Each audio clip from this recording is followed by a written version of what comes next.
मेरे द्वारा minoxidil, finasteride और सारे नुस्खे यूज़ करे गए और ये पिछले 2-3 सालों में मैंने यूज़ करा। मुझे नींद ज़्यादा आ रही थी, सर दर्द भी होने लग जा रहा था। एक्चुअली मेरा जो हेयर फॉल है वो एक जेनेटिक भी है और मेरी एज भी कम है। मैं नेक्स्ट ईयर मेरी शादी भी है। बस ये है कि सर्जरी के टाइम सब कुछ अच्छे से हो जाए, उसी के लिए थोड़ा सा लिटिल बिट नर्वस हूँ। अभी मैंने ब्लड टेस्ट सबमिट कर दिया है और मेरा कंसल्टेशन भी हो गया है, साथ ही मेरे एलर्जी टेस्ट भी हुए। इसके बाद मेरी हेयर मार्किंग होगी और हेयर मार्किंग के बाद मेरा ट्रांसप्लांट प्रोसीजर स्टार्ट होगा। मेरा नाम सोनू कुमार है, एज 26। मैं बिहार से आया हूँ क्यूएसटी क्लिनिक में हेयर ट्रांसप्लांट कराने के लिए हरिद्वार। हेयर फॉल की कंडीशन मुझे पिछले 3-4 सालों से हुई थी और मुझे ऐसा लगता है कि पानी की वजह से हुई है, क्योंकि मेरा जैसे जो प्रोफेशन है मैं कई जगहों पे आता जाता रहता हूँ, इस वजह से हेयर फॉल होना स्टार्ट हुआ था। क्यूएसटी क्लिनिक के बारे में मेरे ब्रदर के द्वारा पता चला। उन्होंने यूट्यूब के थ्रू और बाकी वेबसाइट्स के थ्रू भी रिसर्च करा था। कई सारे हॉस्पिटल से ट्रांसप्लांट क्लिनिक रिसर्च करा था, लेकिन उसमें से सबसे अच्छा हम लोगों को क्यूएसटी लगा, जिसके बाद मैं यहाँ ट्रांसप्लांट के लिए आया हूँ। फ़िलहाल आप मेरी कंडीशन देख सकते हैं कि ये जो है हेयर लाइन थोड़ा सा दोनों साइड से अंदर की तरफ चला गया है और थोड़ा टॉप में भी हेयर फॉल हुआ है। इन दोनों को रिकवर करने के लिए और हेयर लाइन के लिए मैं ले आया हूँ यहाँ। मेरे द्वारा मिनोक्सिडिल, फिनेस्ट्राइड और सारे नुस्खे यूज़ करे गए और ये पिछले 2-3 सालों में मैंने यूज़ करा। मुझे एक्चुअली रैपिड रिज़ल्ट चाहिए था कि जल्दी से रिकवरी हो। मुझे खासा कुछ ज़्यादा फ़र्क नहीं दिखा। ख़ासकर मैं जब मिनोक्सिडिल यूज़ कर रहा था तो मुझे नींद ज़्यादा आ रही थी, सर दर्द भी होने लग जा रहा था। तो सारी चीज़ें मैंने यूज़ करने बंद कर दी और मेडिकेशन के थोड़े बहुत साइड इफ़ेक्ट होते हैं। डेफिनेटली ट्रांसप्लांट के भी थोड़े से रिस्क हैं, वैसे नहीं है। लोगों में फ़ोबिया है, ख़ासकर मेरी फैमिली में भी फ़ोबिया है इसको लेकर। फैमिली को मनाने में भी खासा वक्त लगा मुझे।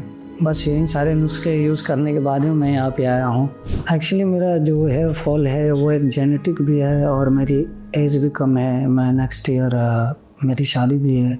इन सारी कंडीशंस को देखते हुए और एक्चुअली ट्रांसप्लांट कराने के बाद मुझे पता है कि लुक और ज़्यादा बेहतर हो जाता है और ये सारी मेडिकेशंस और सीरम्स यूज़ करने के बाद हेयर लाइन आ नहीं पाते। अब एक्चुअली कितना भी मेडिकेशन और बाल तो थोड़े बहुत आ जाएंगे, लेकिन हेयर लाइन आपके ठीक तरीके से वो आ नहीं पाते। ये भी एक रीज़न है कि अच्छा हेयर लाइन के लिए, और अभी हमारी उम्र भी कम है, शादी भी होने वाली है। इन सारी कंडीशंस को देखते हुए यहाँ ट्रांसप्लांट कराने की मैंने डिसीजन लिया। क्यूएसटी क्लिनिक के थ्रू मेरा कॉन्टैक्ट वेबसाइट के थ्रू हुआ था। फिर मैंने कॉल करा यहाँ के स्टाफ को, बहुत ही ज़्यादा वो सपोर्टिव स्टाफ हैं। जो भी हमारे डाउट्स थे उन्होंने क्विकली रिजॉल्व करे। ख़ासकर मेरे जो हेयर ट्रांसप्लांट को लेकर जो फोबिया थी और कुछ डाउट्स थे उन्होंने क्लियर करे। कंसल्टेंट फी जमा करने के बाद आप यहाँ पे आ सकते हो ट्रांसप्लांट के लिए, और आके यहाँ जो आपको लाइव कंसल्टेशन होगा उसके थ्रू भी आप अपने कॉन्फिडेंस को बूस्ट कर सकते हो। बाकी मेरा स्टाफ के साथ जो फीडबैक रहा ऑल ओवर बहुत ही बेहतरीन नहीं रहा। मैं जब घर से चला ट्रांसप्लांट के लिए तो ये था कि बिकॉज ऑफ इनके वेबसाइट्स हैं और चैनल्स हैं, उन पर रोज़ इनकी वीडियोस आती है, तो आप उसे ऑल ओवर एक जेन्युइननेस का वो फील कर सकते हो। मुझे भी ऐसा था। आजकल तो ऐसा है नहीं कि कोई आपके साथ नॉर्मली फ्रॉड कर सकता है। और क्यूएसटी मैं मानता हूँ कि इंडिया में एक बहुत ही रिपोर्टेड हेयर ट्रांसप्लांट क्लिनिक है। यहाँ से मैंने देखा कि बहुत सारे सेलिब्रिटीज़ ने भी ट्रांसप्लांट कराए हैं, तो ऐसा कोई मन में डर तो था नहीं। मैं तो कॉन्फिडेंटली आया हूँ और कॉन्फिडेंटली करा भी रहा हूँ और आई होप कि मैंने जो रिजल्ट सोचा है वो मैं उसे अचीव करके जाऊँगा और मेरा यहाँ वर्थ इट रहेगा। बाकी का रिव्यू तो देते ही रहूँगा। फैमिली का ऐसा है कि सारी फैमिली वैसे टिपिकल नहीं, अभी हेयर ट्रांसप्लांट को लेकर लोगों में बहुत सारे फोबिया हैं। जब आप ट्रांसप्लांट के लिए डिसीजन करते हो तो सबसे पहले जो अड़ंगा आता है वो ट्रांसप्लांट सर्जरी के कंसर्न को लेकर फैमिली जल्दी आपकी मानती नहीं है। उनको कंसर्न कराना भी एक मेहनत का ही काम है ट्रांसप्लांट जितना।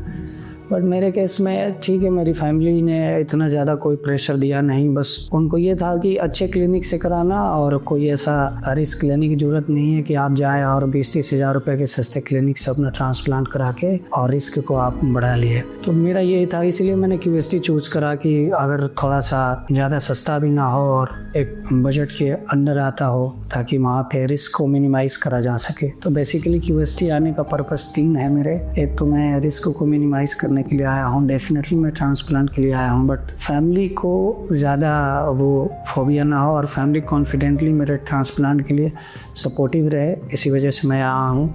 फ़िलहाल जो है थोड़ा बहुत ट्रांसप्लांट से पहले है डर बना हुआ है, थोड़ा बहुत लिटिल बिट, बट वो ठीक है, चलता है। 2-4% चीज़ें मैं जब रिव्यू दूंगा तो उन्हें भी अच्छा लगेगा और मुझे भी अच्छा लगेगा। अभी फ़िलहाल मैं रिजल्ट के लिए तो बिल्कुल कॉन्फिडेंट हूँ कि QST जो भी करेगा वो बेहतरीन ही रहेगा। मैंने 2-4 लोगों से फीडबैक भी लिया था, उनका बहुत ही अच्छा फीडबैक आया है और हेयर ग्रोथ हुआ है। अभी जो ट्रांसप्लांट पहले की सिचुएशन है, मतलब लैक ऑफ कॉन्फिडेंस है, बट कोई नहीं, ठीक है, होता है, इतना तो चलता ही। आप कोई नया काम करते हो तो थोड़ा सा नर्वसनेस रहता है, बट उसको सिचुएशनल नर्वसनेस बोलेंगे।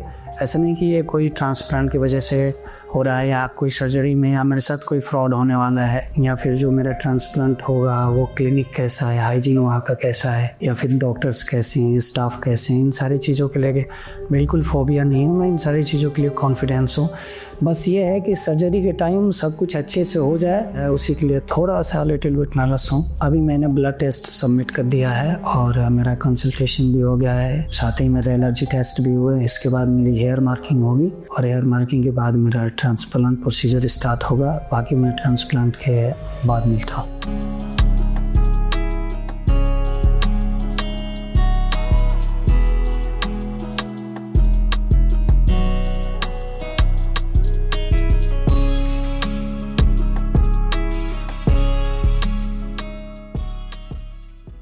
मेरा नाम सोनू कुमार है, मैं बिहार से हूँ। मेरी सर्जरी को कंप्लीट हुए अभी 10 से 15 मिनट हुए हैं। सर्जरी के दौरान सबसे पहले आपको एनेस्थीसिया दिया जाता है, जिसमें हल्का सा पेन होता है, लाइक आप बोल सकते हो कि चींटी के काटने जितना। बाकी एनेस्थीसिया के बाद जब ट्रांसप्लांटेशन स्टार्ट होता है तो पेन बिल्कुल पता नहीं चलता कि आपको कोई पेन हो रहा है।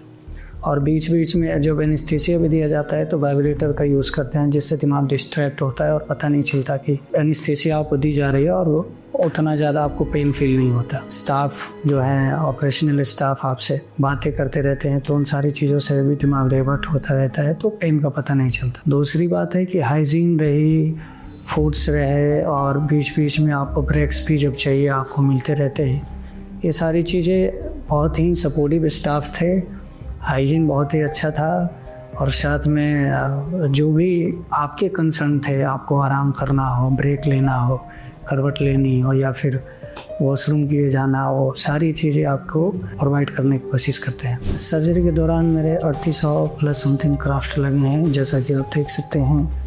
ये फ्रंटल एरिया है और ये क्राउन एरिया है।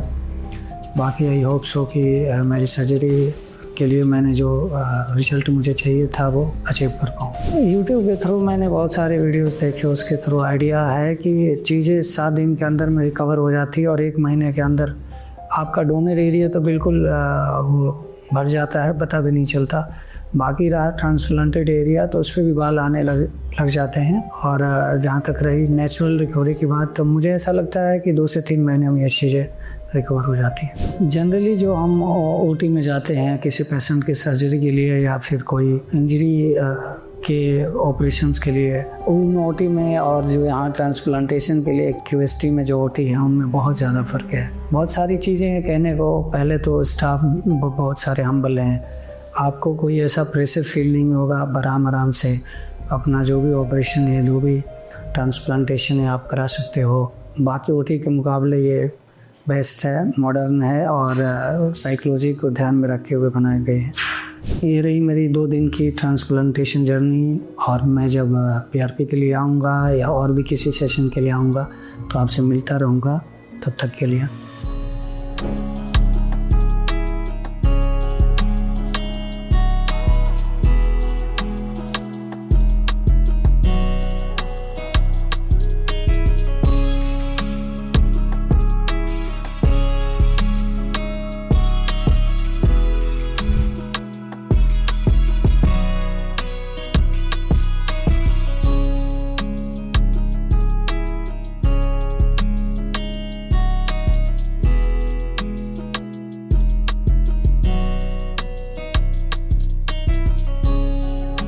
हेलो फ्रेंड्स, अगर आपने अभी तक हमारे चैनल को सब्सक्राइब नहीं किया है तो प्लीज इस वीडियो को लाइक कीजिए, शेयर कीजिए और हमारे चैनल को सब्सक्राइब कीजिए और ध्यान रहे बेल आइकन दबाना ना भूलें, जिससे हमारे हर वीडियो का अपडेट आपको समय समय पर मिलता रहेगा।